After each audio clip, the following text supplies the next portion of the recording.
बाप और बेटी की दिल को छू जाने वाली प्रेम कहानी। राधा अपने पति से कहती है, पता नहीं क्या हो गया है हमारी मीरा को, कल रात को खाना भी नहीं खाया और रो भी रही थी। अभी सुबह जगाने गई तो फिर से रो रही थी और जब पूछी तो बस इतना कहा कि माँ मुझे अकेला छोड़ दो। मुझे लगता है कि शायद उसे किसी ने प्यार में धोखा दिया है।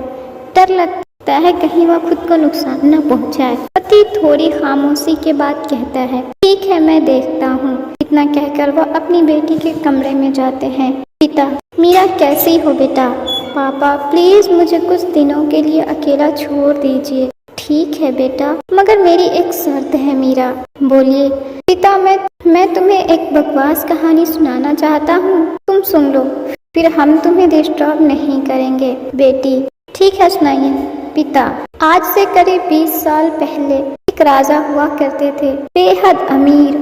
उनके 2 बेटे थे। बड़ा बेटा बेहद आज्ञाकारी और ईमानदार था। उस राजा को अपने बड़े बेटे पर बड़ा नाज था। उसकी शादी एक खूबसूरत लड़की से कर दी गई। वह खूबसूरत लड़की राजा की बड़ी बहू गर्भवती हुई। घर में खुशियां ही खुशियां छा गई। मगर राजा की जिद थी बेटा ही हो। फिर राजा ने अपने बहू की गर्भ का चेकअप करवाया। पता चला कि गर्भ में लड़की है। राजा ने बेटे को हुक्म दिया कि लड़की को गिरा दिया जाए।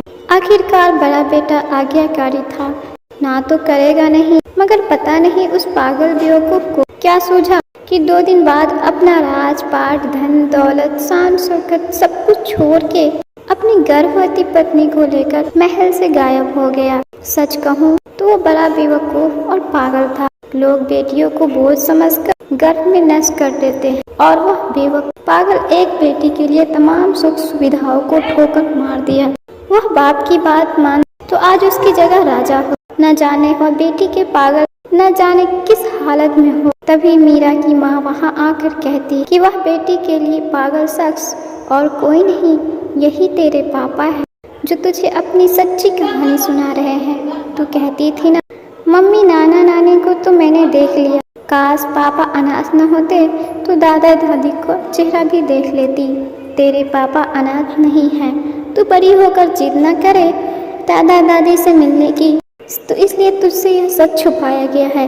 फिर तेरे पापा ने तेरे पैदा होने के बाद एक कसम ली कि तेरे अलावा दूसरी संतान फिर नहीं लाएंगे। अखबार में इश्तिहार देकर तेरे दादा दादी ने बेटी को लेकर ही वापस आने को कहा।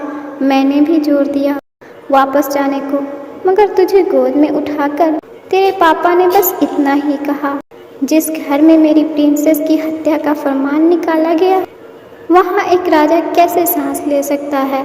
अब नज़ारा अलग। मीरा की आंखों में पापा के लिए सम्मान, उनकी मोहब्बत के लिए ढेरों सारा प्यार और उनकी कुर्बानी के लिए इबादत करने को जी कर रहा। आंसू थमने का नाम नहीं ले रहे थे, मगर सब कुछ अब सिर्फ पापा के लिए था।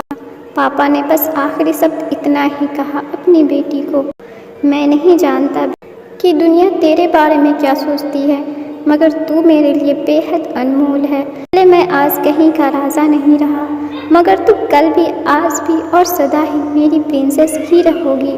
मीरा ने दौड़कर अपने पापा को गले लगाकर रोते हुए कहा, आप असली राजा हो और मैं आपकी प्रिंसेस।